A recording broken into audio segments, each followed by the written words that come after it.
Buenos días para todos, mi nombre es Lina María Garzón.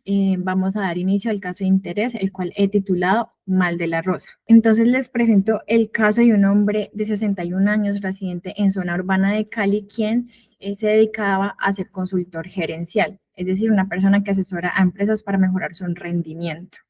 El motivo de consulta, diarrea. Este paciente venía presentando desde hace aproximadamente 10 años atrás con un empeoramiento de los síntomas los últimos 4 meses, consistente en deposiciones líquidas, abundante, sin sangre ni moco, con una frecuencia que podía alcanzar hasta las 10 deposiciones al día. Esta no tenía mejoría con el ayuno, es decir, que persistía en la noche, acompañado de dolor abdominal difuso tipo cólico y el cual el paciente relacionaba con situaciones de estrés laboral, por lo que había manejado de forma empírica con loperamida y bromuro de iosina sin obtener mejoría de estos síntomas. Además de eso, acompañado con este cuadro clínico, una pérdida de aproximadamente 10 kilos de peso, sin fiebre y sin síntomas respiratorios. Antecedentes patológicos no presentaba, los medicamentos que ya había mencionado anteriormente, tomándolos de forma irregular, y como antecedentes familiares únicamente una cardiopatía isquémica a los 60 años de su padre. A la revisión de síntomas por sistemas manifestaba de una duración indeterminada de una hiperpigmentación eritematosa en la región V del cuello y en la parte superior del tórax. Al examen físico de este paciente, al ingreso de la consulta externa, presentamos que tiene unos signos vitales dentro del rango de la normalidad, a nivel neurológico, alerta, orientado. En las extremidades no habían signos de congestión sistémica y la perfusión tisular estaba preservada. A nivel cardíaco, los ruidos cardíacos rítmicos, se auscultaba un soplo holosistólico parasternal izquierdo sin presentar anormalidades a la auscultación pulmonar. El abdomen no distendido, peristaltismo aumentado, blando, y había dolor a la palpación generalizada. Cuando valoramos la parte tegumentaria, encontramos que habían unas placas eritematosas en esa región superior del tórax que también estaban presentes en otras áreas fotoexpuestas en el paciente. Entonces, con esto pasamos a hacer primero la definición de la diarrea. Y la diarrea pues se define por alteraciones en la consistencia, en la frecuencia y en el peso de las heces. Esta está clasificada del tipo 5 al tipo 7 según la escala de Bristol, y esta puede ser intermitente o continuo. La coexistencia del aumento de la frecuencia, es decir, más de 3 deposiciones blandas al día, junto con la disminución de la consistencia de las heces durante más de 4 semanas, define la diarrea crónica, como es el caso de este paciente. Entonces, la clasificación del mecanismo fisiopatológico engloba algunas causas subyacentes que me pueden orientar en la enfermedad. Primero, empezamos con la diarrea secretora, la cual ocurre cuando hay un aumento de la secreción de agua y electrolitos hacia la luz intestinal, la cual supera la capacidad de absorción. Y dentro de sus causas más reconocidas están medicamentos, sobrecrecimiento bacteriano intestinal, otras anormalidades endocrinas como hipertiroidismo, insuficiencia suprarrenal y síndrome carcinoide. La diarrea osmótica es ocasionada por moléculas que son pobremente absorbibles, como por ejemplo es el uso crónico de laxantes, o azúcares no digeribles, como por ejemplo en la deficiencia enzimática de lactosa. La presencia de esteatorrea indica mala digestión o mala absorción, y que el problema en términos generales podría deberse a alguna anormalidad del intestino delgado o a nivel pancreatobiliar. La diarrea inflamatoria aparece cuando existe daño en la mucosa intestinal, como ocurre en la colitis ulcerativa o en la enfermedad de Crohn. Las alteraciones de la motilidad, pues estas están relacionadas con el aumento del tránsito intestinal que podemos ver en diferentes enfermedades como esclerodermia, diabetes, hipertiroidismo, y también como complicaciones postquirúrgicas como el síndrome de Dumping. Como podemos ver, hay muchas causas que tienen más de un mismo mecanismo, por lo que a veces este enfoque puede que no sea muy práctico en la consulta externa. Entonces, una propuesta de evaluación escalonada que permite identificar la causa de manera sistemática debe abordar una anamnesis detallada, evaluando o descartando que si existe la existencia de una enfermedad que explique la causa de la diarrea o que tome medicamentos o productos herbales, antecedentes de cirugía gastrointestinal.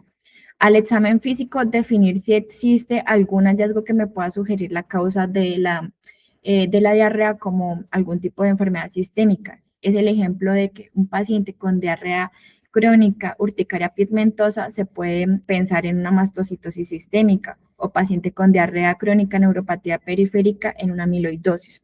Las pruebas complementarias deben ir enfocadas en el mecanismo fisiopatológico teniendo en cuenta siempre la historia clínica. Y esto puede ser útil, por ejemplo, para, digamos, la toma de una calprotectina fecal en donde puedo diferenciar un trastorno funcional como el síndrome de intestino irritable de una enfermedad inflamatoria intestinal. O si la sospecha es una insuficiencia pancreática exocrina, la elastasa fecal me puede resultar útil. Otros estudios como estudios endoscópicos, histopatológicos y radiológicos avanzados deben ir encaminados bajo la sospecha de algún tipo de enfermedad estructural y o sistémica en pasos más avanzados de esta propuesta de evaluación sistemática. Entonces, teniendo en cuenta esto, vamos a hacer el análisis crítico de la historia clínica de este paciente.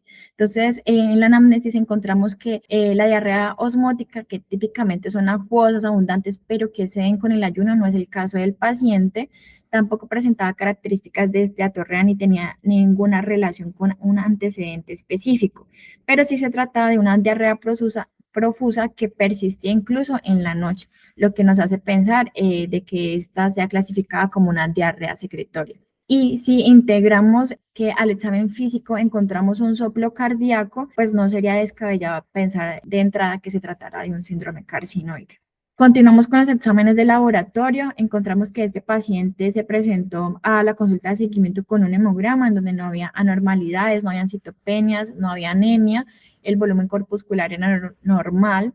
Otros exámenes como electrolitos, función renal estaban dentro de parámetros de la normalidad, un coproscópico que no era inflamatorio y no presentaba parásitos intestinales en esa muestra. Los estudios endoscópicos no revelaron algún signo de enfermedad que pudiera explicar la diarrea, por lo que no se tomaron biopsias. En el seguimiento, el paciente ambulatorio, el médico revisa pues más juiciosamente la palpación del abdomen y se encuentra con una hepatomegalia dolorosa a 5 centímetros por debajo del reborde costal derecho. Por esta razón se le realiza una tomografía de abdomen y pelvis contrastada, un estudio dinámico multifásico en donde tenemos una fase portal arterial y una fase tardía. En este estudio podemos ver que hay varias lesiones hipodensas sólidas, especialmente en el segmento hepático 6 y podemos observar que en la fase portal la podemos identificar porque los riñones se encuentran más contrastados con respecto a la fase arterial, donde realmente lo que vamos a observar es que hay un contraste más elevado pues de la aorta comparado con la fase portal. Entonces, teniendo en cuenta esto, vemos que hay unas lesiones que presentan washout, es decir, lavado del medio de contraste en la fase portal y en la fase arterial, digamos que encontramos que son unas lesiones que captan el medio de contraste. Entonces, con esto, si tuviéramos que enfocar, digamos, estas lesiones tienen un aspecto que sugiere una metástasis hepática y si tuviéramos que enfocar cuáles serían las metástasis más frecuentes en el hígado, pues encontramos que el cáncer de mama, melanoma, colorectal y los tumores neuroendocrinos son las causas más frecuentes de las metástasis hepáticas. Y complementando con el reporte oficial del radiólogo, también nos habla de que hay una lesión de apariencia estrellada en la raíz del mesenterio que hace pensar como primera posibilidad la presencia de un tumor carcinoide con compromiso metastásico hepático. Seguido de esto se toma pues una biopsia percutánea de la lesión hepática en donde la histología muestra que tiene 7 mitosis, 10 campos de alto poder y que el estudio de inmunohistoquímica observa una positividad muy específica como la cromogranina, la sinaptofisina y el Ki-67 está elevado en el 16% y con esto se hace una clasificación de un tumor neuroendocrino bien diferenciado grado 2 según la OMS. Entonces, los tumores neuroendocrinos, aunque son considerados raros, con una incidencia que va de 3.5 casos nuevos por cada 100.000 habitantes, en los últimos años se han aumentado con respecto al diagnóstico de otras malignidades. Y de hecho, los tumores neuroendocrinos gastropancreáticos son la segunda neoplasia de origen gastrointestinal más prevalente después del cáncer colorectal. De todas maneras, con todo y esto, pues siguen siendo, digamos, una entidad rara que la demora en el diagnóstico se ha documentado hasta 4.5 años desde el inicio de los síntomas. La mediana de edad se encuentra entre los 60 años y digamos, el enfoque de estos tumores neuroendocrinos para el abordaje es el diagnóstico histológico para determinar si se trata de un tumor neuroendocrino o de un carcinoma neuroendocrino según las características histológicas. Valorar si este tumor tiene funcionalidad, es decir, si hay producción de aminos o péptidos biológicamente activos que pues me van a generar un síndrome carcinoide según el péptido implicado, y factores pronósticos donde se incluye el contexto genético. Esta neoplasia pues parte de células neuroendocrinas donde su espectro puede ser de origen epitelial, como es en este caso con marcador positivo para citoqueratina, o nervioso en el caso de un paraganglioma, por ejemplo. El diagnóstico de estos tumores se basa en la confirmación y la diferenciación neuroendocrina en el contexto de una morfología adecuada. Entonces, estos marcadores que tenemos acá de sinaptofisina y cromogranina que fueron positivos para nuestro paciente en la inmunohistoquímica nos hace una confirmación de fenotipo de que esto tiene un origen neuroendocrino. La morfología, entonces tenemos que este paciente presentaba 7 mitosis, 10 campos de alto poder y un KI67 del 17%, por lo que se clasifica como un tumor neuroendocrino bien diferenciado, grado 2, según esta clasificación de la OMS. Integrando nuevos datos en la evolución del paciente, este paciente se le reconoce por un familiar que está presentando flushing facial que es episódico, y cuando vamos a valorar cuáles son las características de ese flushing, el flushing es seco, no está relacionado con medicamentos. Caso contrario, el flushing que puede ser húmedo, puede ser más bien secundario a hipogonadismo o a feocromocitoma. En este caso se descartó que fuera secundario a algún tipo de medicamento, por lo que el paso siguiente sería tomar los niveles de 5-hidroxiindolacético. En este caso, pues salieron supremamente elevados en 143 miligramos en 24 horas en una muestra de orina. Y si recordamos que existía la presencia de un soplo cardíaco con características de una insuficiencia tricuspidia y la evolución de síntomas de congestión sistémica, podríamos estar hablando que este paciente podría estar teniendo una complicación de este síndrome carcinoide. Para entender esto, entonces hablamos un poquito de la fisiopatología. Entonces, el tumor neuroendocrino produce ciertos aminas o compuestos bioactivos que en este modelo fisiopatológico se ha entendido principalmente por la serotonina. Esto va a ser depurado o más bien circulando en la parte de portal, llega al hígado donde se va a inactivar esta serotonina y va a ser convertida gracias a la MAO en 5-hidroxiindolacético y va a ser excretada por la orina.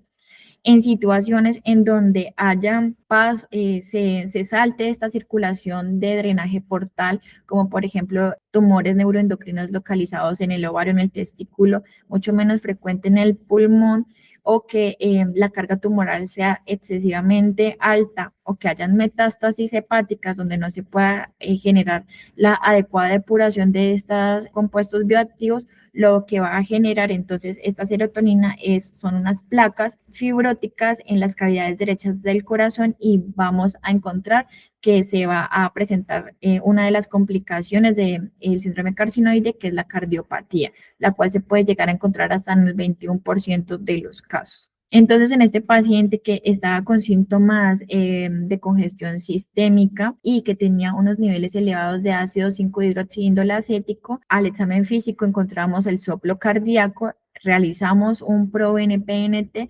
elevado. El punto de corte para determinar si se trata de una cardiopatía carcinoide es mayor a 260 picogramos por mililitro, lo cual está elevado en este caso. Se le procede a realizar un ecocardiograma donde se reporta una insuficiencia valvular tricúspide de moderada a severa.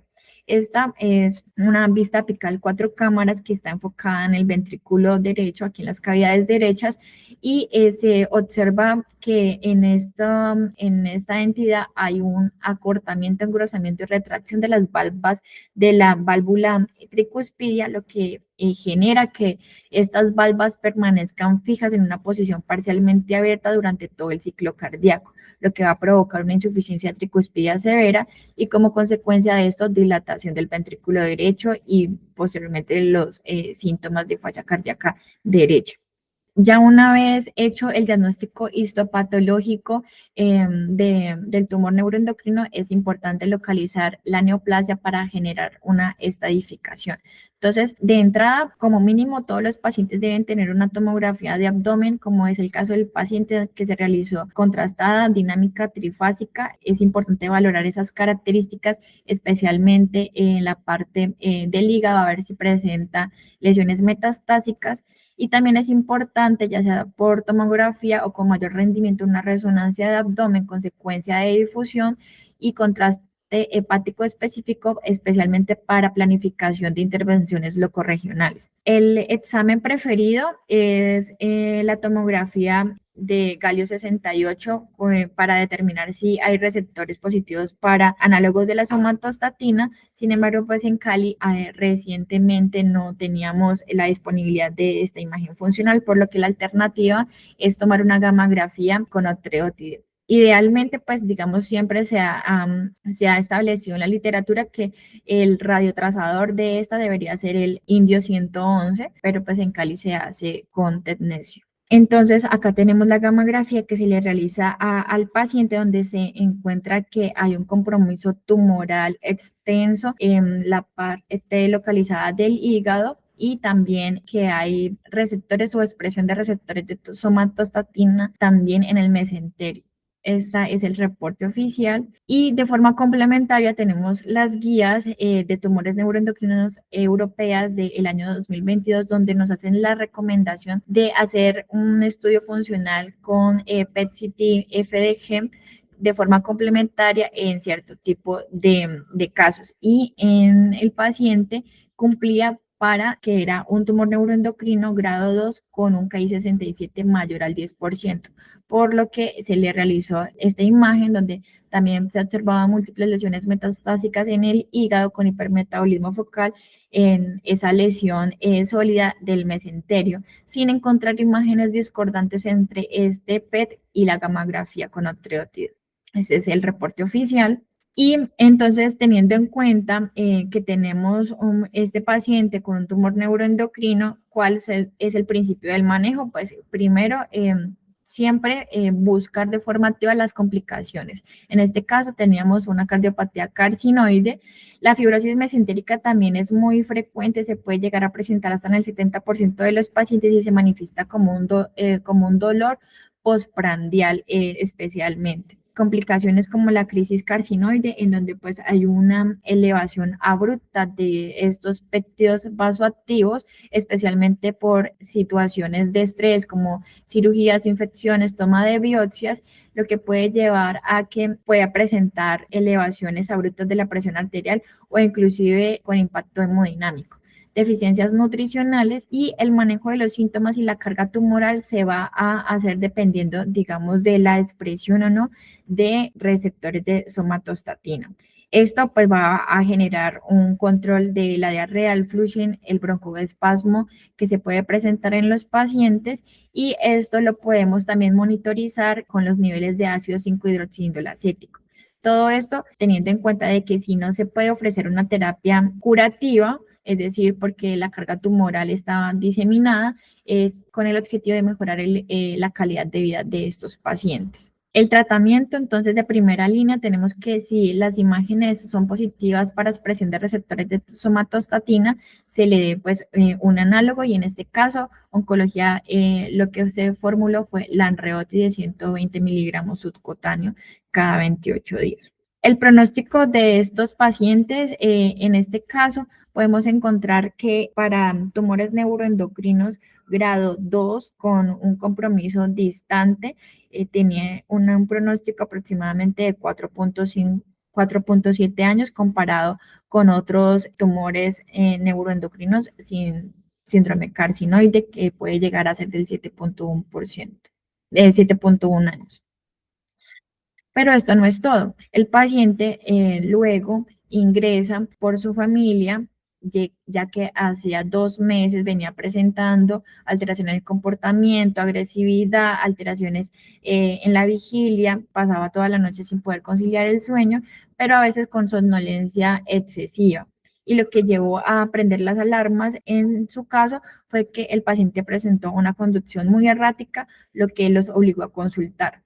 Cuando se evaluó el paciente, pues teníamos que habían empeorado los síntomas del síndrome carcinoide, tenía más deposiciones, más de 20 deposiciones al día, empeoramiento del flujo facial, mayor pérdida de peso, y pues resulta que la EPS no le había dispendido el lanreotide, por lo que no se había aplicado ni siquiera la primera dosis.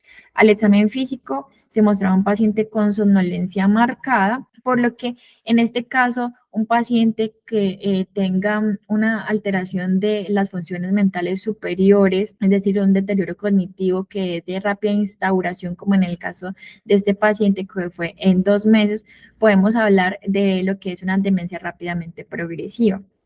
Entonces existe una neumotecnia que nos puede orientar para hacer ese enfoque sistemático y exhaustivo para determinar cuál es la posible etiología de esta demencia. Entonces tenemos causas vasculares como por ejemplo un ataque cerebrovascular, pero más bien de forma insidiosa un hematoma subdural a nivel infeccioso, especialmente en los pacientes con VIH, lo que es el HAN a nivel tóxico-metabólico, alteraciones electrolíticas, encefalopatía hepática, encefalopatía urémica, alteraciones endocrinas, como por ejemplo lo puede llegar a ser un hipotiroidismo, un hipertiroidismo, una insuficiencia suprarrenal, complicaciones por deficiencias nutricionales. Y en este paciente también es importante descartar que la causa de esta encefalopatía fuera una metástasis debido a la historia clínica del paciente.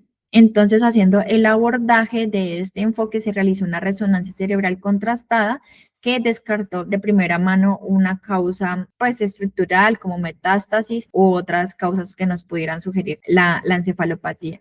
A nivel de los exámenes de laboratorio con un perfil infeccioso crónico negativo, el hemograma y los síntomas del paciente no nos sugerían que estuviera cursando con un proceso infeccioso agudo, y la parte metabólica encontramos que tenía una bioquímica hepática que estaba alterada con elevación de enzimas hepáticas, con hiperbilirrubinemia y también fosfatasa alcalina, como también con la gamma-glutamil transferasa. Cuando hacemos el factor R para diferenciar si esta lesión es hepatocelular o colestásica, nos da a favor a que fuera un patrón colestásico. Y también se le toma otros exámenes como es el ácido fólico, donde vemos una deficiencia y también unos niveles de amonio que se encontraban elevados. Con esto entonces se hace un diagnóstico presuntivo de una encefalopatía hepática, pero aquí nos preguntamos, ¿la infiltración metastásica de este tumor neuroendocrino puede inducir enfermedad hepática crónica? Y la otra pregunta sería si existe una buena correlación entre los niveles de amonio y la encefalopatía hepática. Entonces, como podemos ver, dentro de las causas de enfermedad hepática crónica, la tumoración o la infiltración metastásica puede generar hepatopatía, e inclusive está descrito que grandes infiltraciones malignas pueden generar falla hepática aguda, especialmente en lo que se describe al linfoma y leucemia. Si revisamos la fisiopatología de la enfermedad hepática crónica, pues esta conduce a varios mecanismos que funcionan como precipitantes de encefalopatía, especialmente en los pacientes que tienen desequilibrio hidroelectrolítico, otros precipitantes como sangrado gastrointestinal, constipación o procesos infecciosos. Esto como consecuencia, pues va a generar que todos estos factores generen elevaciones de los niveles de amonio en sangre, inflamación sistémica, estrés oxidativo, lo cual va a generar que haya un aumento de la permeabilidad de la barrera hematoencefálica. Sin embargo, pues independientemente del aumento de la permeabilidad de la barrera hematoencefálica, el amonio difunde, digamos, libremente hacia el cerebro. Y este pues es normalmente eliminado por los astrocitos mediante la glutamina y esta glutamina pues va a generar que el astrocito se vuelva hipertónico, va a generar edema celular, o sea, edema cerebral, disfunción neuronal y pues de esta manera se va a generar ya clínicamente las manifestaciones de una encefalopatía hepática. Pero las mediciones de amonio pues siempre han sido pues motivo de debate en hepatología y pues como revisamos es digamos un pilar fundamental en la fisiopatología pues presenta varias limitaciones importantes tanto en la toma como en la interpretación de los resultados. Si bien se ha visto que la correlación entre el amonio y la gravedad de la encefalopatía hepática, si encontramos que a mayor grado de encefalopatía los niveles de amonio van a estar elevados. Independientemente del grado de la encefalopatía, podemos llegar a encontrar que estos niveles pueden estar inclusive normales, por lo que esto representa, digamos que, una utilidad limitada en la práctica clínica.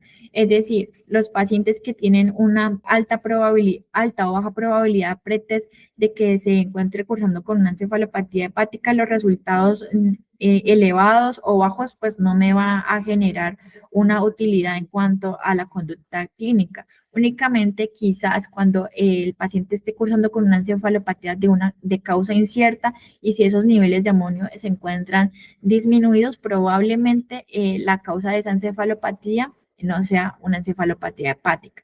En este caso, como resultaron elevados, pues realmente no son muy útiles para la interpretación y toma de conducta en este caso. Siendo así, de todas formas, se había enfocado inicialmente como una encefalopatía hepática y como podemos ver, pues esta tiene una excelente respuesta al tratamiento con lactulosa, tanto así que si en más de 24 a 48 horas no hay mejoría del estado de conciencia, hay que buscar una causa alternativa a la encefalopatía. En el caso del paciente, se le había iniciado el tratamiento específico con lactulosa, sin embargo, no fue hasta después de 14 días de tratamiento que se empezó a plantear que probablemente esta no era la etiología. Y si vamos a revisar otras alternativas, según los resultados de laboratorio de este paciente, encontramos que había una deficiencia de ácido fólico.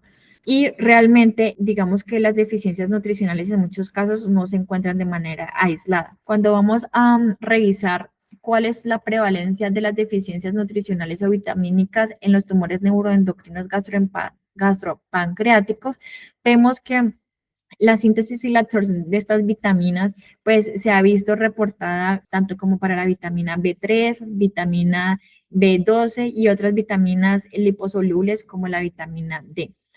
Teniendo en cuenta esto, pues entonces hagamos un abordaje clínico según las manifestaciones dermatológicas de la deficiencia del complejo B, teniendo en cuenta pues de que este paciente estaba con una dermatitis.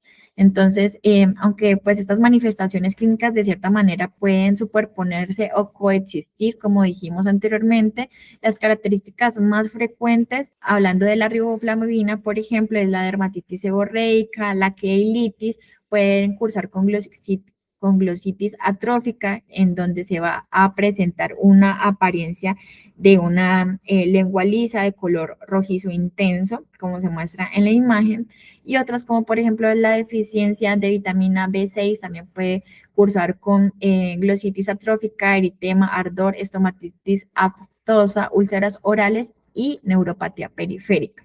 La deficiencia de vitamina B12, encontramos que estos pacientes pueden presentar hiperpigmentación generalizada, pero que característicamente podemos ver que esa hiperpigmentación va a ser más de predominio acral.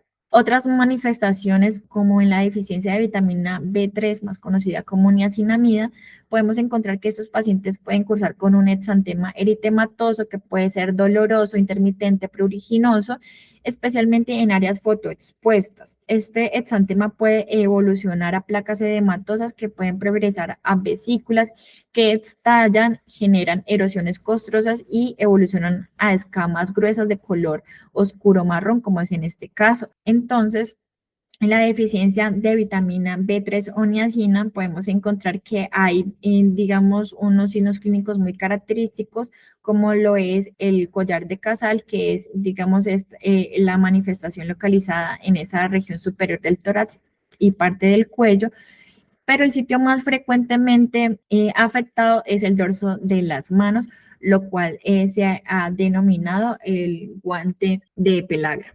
Es la fotografía del paciente que habíamos mostrado anteriormente, en donde encontramos que hay una placa eritematosa en la región superior del tórax que podría ser consistente con esta deficiencia nutricional, teniendo en cuenta que está con un síndrome carcinoide. Entonces, la pelagra viene del italiano piel áspera, en donde si integramos la dermatitis, la demencia rápidamente progresiva, la diarrea secretoria en este paciente, se podría uno plantear el diagnóstico presuntivo de una pelagra. Y pues en los casos en donde no se ha identificado a tiempo, pues la cuarta D sería defunción por las complicaciones relacionadas con esto. Entonces, para hacer un recuento histórico, pues inicialmente se describió por primera vez en 1735 en España por Gaspar Casal, el cual describe a esta enfermedad como el mal de la rosa. Y ya desde ese momento se la asoció con pobreza y dieta basada en maíz, ya que pues el maíz encontramos que pues tiene pobre contenido de niacina o vitamina B3. Posteriormente, pues en el siglo XVIII, Francesco Frappoli en Italia acuña el término de pelagra, aunque erróneamente la atribuye su causa a la exposición solar. Podemos ver en la imagen a la izquierda, donde hay una ilustración por un pintor que se llamó Pietro Bellotti, en donde se representan los signos clínicos característicos de la pelagra. En ese momento, pues no se sabía muy bien cuál era su causa, y podemos ver que la dama presenta zonas de hiperpigmentación en áreas fotoexpuestas. Avanzado el siglo XX, en Estados Unidos, entre 1900 y 1940, ocurre pues una gran epidemia donde se registraron más de 3 millones de muertes. Entonces, es aquí donde Joseph Goldberger, que es un médico epidemiólogo estadounidense, inicia estudios en la prisión de Rankin en Mississippi, donde muy bien sabíamos que estos prisioneros, pues digamos, estaban restringidos a dietas ricas pues en vitaminas y proteínas. Y es hasta aquí, después de todo este tiempo, que ya se le adjudica que la pelagra es secundaria a una deficiencia nutricional, no como en otros tiempos en donde se había pensado que era una enfermedad infecciosa, por lo que estos pacientes eran aislados, o que era una enfermedad psiquiátrica por la manifestación de demencia y eran hospitalizados en unidades de salud mental. ¿Y cuál es, digamos, el mecanismo bioquímico de la deficiencia de la niacina? Pues es que en el síndrome carcinoide el triptófano, el cual es el sustrato de la serotonina, pues va a desviarse por esta vía para generar la amina, y de forma consecuente pues se van a acabar las reservas de triptófano para la formación de niacina. Y la niacina pues es un componente fundamental para todo lo que tiene que ver con reparación del ADN, señalización celular, porque es un compuesto del NAD y el NADP, que es el mononucleótido de nicotinamina y adenina, y estos pues lo que hacen es funcionar como donadores y aceptores de electrones en la síntesis de ATP y reparación celular. ¿Y por qué esto ocurre en áreas fotoexpuestas? Pues es que en los rayos ultravioleta ya sabemos bien que inducen daño celular, y la reparación del ADN pues va a estar entorpecida porque ya que tenemos deficientes compuestos de NAD y NADP, pues esto va a generar que en tejidos en donde haya alto recambio celular, como lo es la piel o el tracto gastrointestinal, pues vaya a estar alterado, y pues esa es la razón por qué hay dermatitis en zonas fotoexpuestas. Si hacemos una revisión, digamos, de la causa subyacente de la deficiencia vitamínica, encontramos que hay una revisión sistemática publicada en este año que incluyó reportes de casos, series de casos y estudios en donde se documentó se documentó y se confirmó la pelagra por manifestaciones clínicas compatibles y que mostraron mejoría clínica tras la administración de vitamina B3, o en quienes se confirmó biológicamente la deficiencia de niacina. Esto se hizo, este recuento y esta revisión sistemática sistemática del 2000 al 2023 y encontramos que las causas más frecuentes eran secundarias a deficiencias dietarias, como por ejemplo pacientes que tenían anorexia nerviosa, administración de nutrición parenteral total y seguido del alcoholismo crónico. Y cuando vamos a buscar las otras causas, solamente identificaron un caso secundario a un tumor carcinoide. Pero ni tan raro porque entendiendo la base fisiopatológica, hasta en las guías de práctica clínica de la Sociedad Europea de Tumores Neuroendocrinos tiene un apartado específico en la evaluación de las complicaciones. Hay que tener en cuenta la deficiencia de niacina como un problema. El diagnóstico de la deficiencia de niacina pues es esencialmente clínico y se basa en la presentación de características de lesiones cutáneas pelagrosas, diarrea, que puede o no presentar demencia. Se recomienda pues realizar estudios que comprueben la deficiencia biológica de la niacina, en donde una recolección urinaria de 24 horas menor a 0,8 miligramos es compatible. Sin embargo, pues en muchos centros no está disponible. Lo que se puede hacer entonces en estos casos es realizar una prueba terapéutica mediante la suplencia de nicotinamida que puede oscilar entre 250 a 500 miligramos día, según la literatura, donde pues se debería obtener una mejoría clínica que según las descripciones de los casos pueden rondar hasta 30 días después del inicio del tratamiento. Siguiendo la línea del tiempo, pues a este paciente se hizo un retraso en el diagnóstico principalmente dado porque el paciente llegó a normalizar sus síntomas y no consultó de forma temprana y ya cuando consultó, pues muy probablemente se encontraba en una fase avanzada de la enfermedad. En abril del 2025 consulta inicialmente por la diarrea y el dolor abdominal, pero no es hasta varios meses después de que se hace la sospecha clínica con la tomografía. Un mes más adelante se hace el diagnóstico histológico y más adelante se ordena por parte de oncología el análogo de la somatostatina. Pero no es hasta cuando el paciente ingresa por una complicación a la clínica Occidente y se le inicia el tratamiento como tal, porque la EPS no le estaba suministrando. Después de esto, pues se logra ver que probablemente no está cursando con una encefalopatía hepática, sino más bien una encefalopatía secundaria a una deficiencia nutricional como es la vitamina B3, se inicia el tratamiento. Sin embargo, teniendo en cuenta pues el pobre pronóstico de este paciente y de que no había presentado una mejoría clínica, se conversó con la familia y se llegó a la determinación de activar código lila, iniciar sedación paliativa y el paciente fallece a los 2 días después.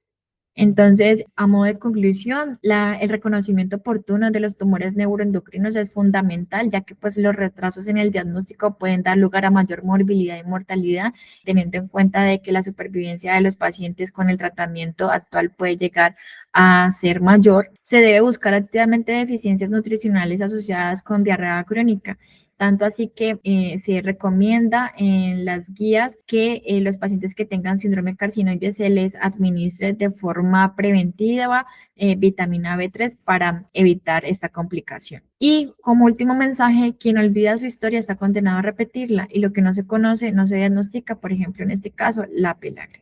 Muchas gracias.